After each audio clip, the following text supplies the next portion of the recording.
I'm Natalie. You're here. It's conference day. Welcome to my workspace at the Department of Education and Early Childhood Development. I'm the consultant for health education and physical education, and I've listed some new and great books that I want to share with you. It is October 26th, Friday, October 26th, and it has been a few days, maybe even a week, since cannabis has been legalized in Canada.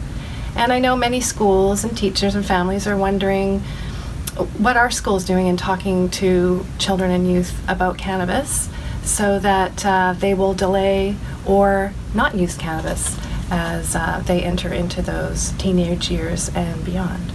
So we've been spending a lot of time at the department looking at new resources to put on the book bureau, and I've got some new resources to show you.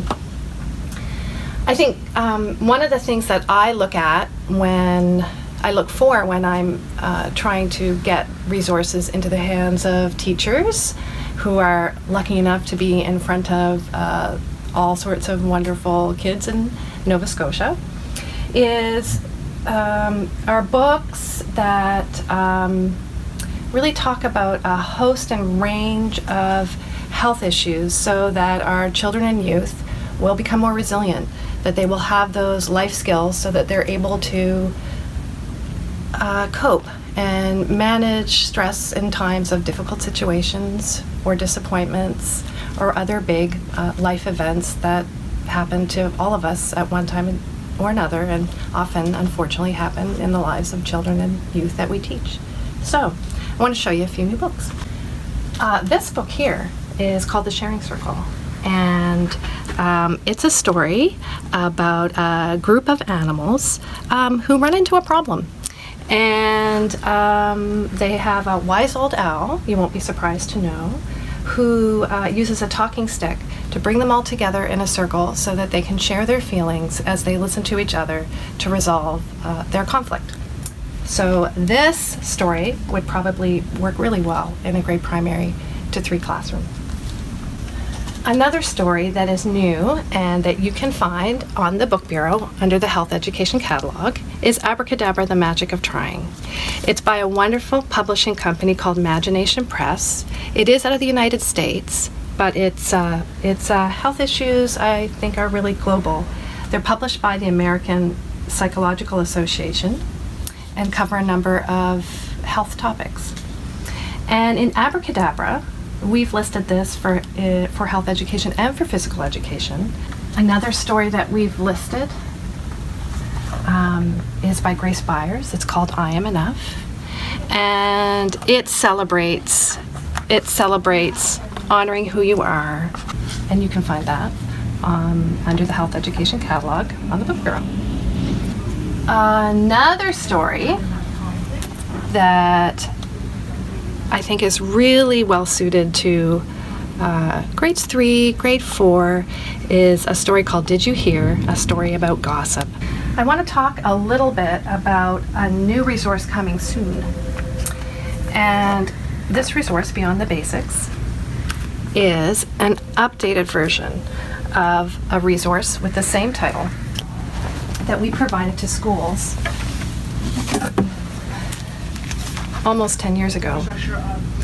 And this resource, I think, has been incredibly useful to teach comprehensive sexual health concepts.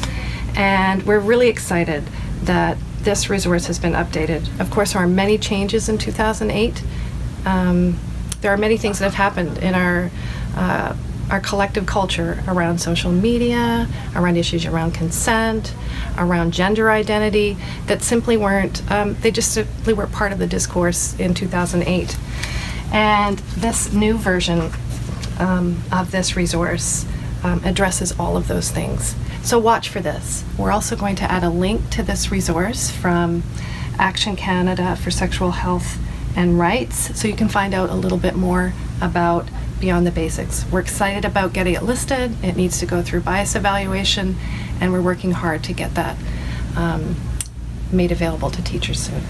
I don't think it will be a surprise to any of you that when you are addressing mental health in the classroom, you are simultaneously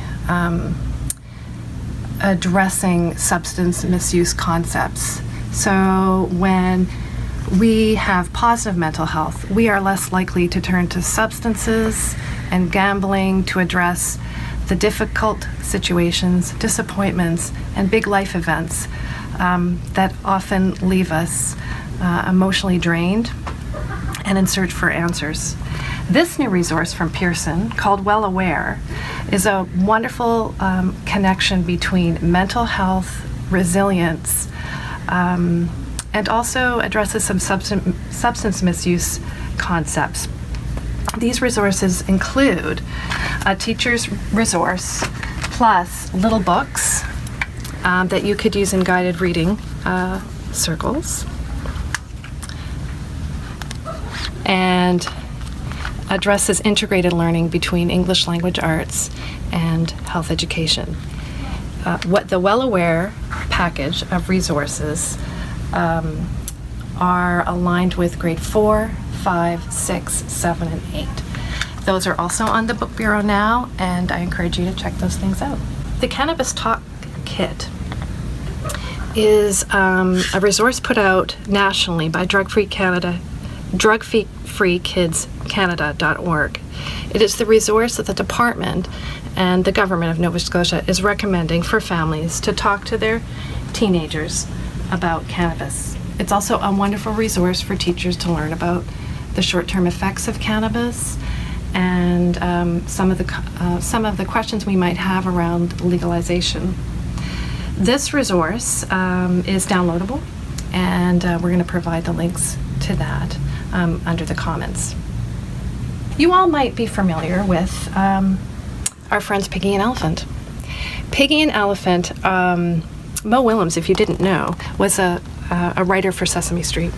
And so if you've watched Sesame Street at all, you know that many of the wonderful scenes with the Muppets have some pretty big nuances that as an adult you get that the children find funny but might not necessarily get. I would encourage teachers of health education, well, classroom teachers in grade primary and 1, but also physical education in primary and 1, to have a look at these 3 titles in particular. Coming soon is another lovely story by Imagination Press, and it's called A World of Possibilities. Possibilities is a made-up word.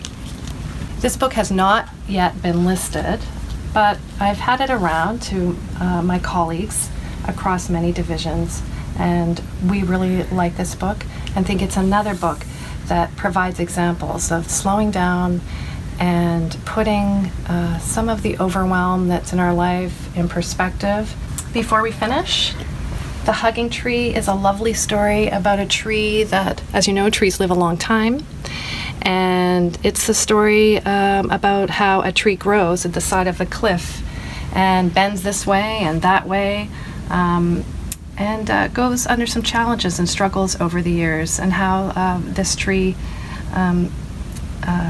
becomes resilient over time. This professional resource is coming soon to the ALR. It's an exciting resource because in Canada we often don't get resources that talk specifically about physical and health education. It has some wonderful chapters on addressing diversity. So if you've just seen Dr. Holly, as I did yesterday, you'll make some connections there. Ways to infuse Indigenous games and perspectives in health and physical education is an important component of inclusive education, and I'm really excited to see that chapter. And for phys ed teachers, teaching games, using teaching games for understanding approach is also a really nice addition to this resource. And to finish our time together, I have three novels that I think are nice connections for teachers of English language arts in middle school and high school that address substance misuse concepts. Wild Bird, Gem and Dixie, and Prince of Pot, I think might be nice reads for your teachers. And if you're a teacher who reads aloud to their students, I think you will find these books will can begin to lead some safe, non-judgmental conversations around substance misuse among your students. Check out these books wherever you check out books, and hopefully we'll be back again to show you some new things that we've listed. And always feel free to reach out if you've got a great recommendation for us to look at here at the department. Enjoy. Happy Conference Day.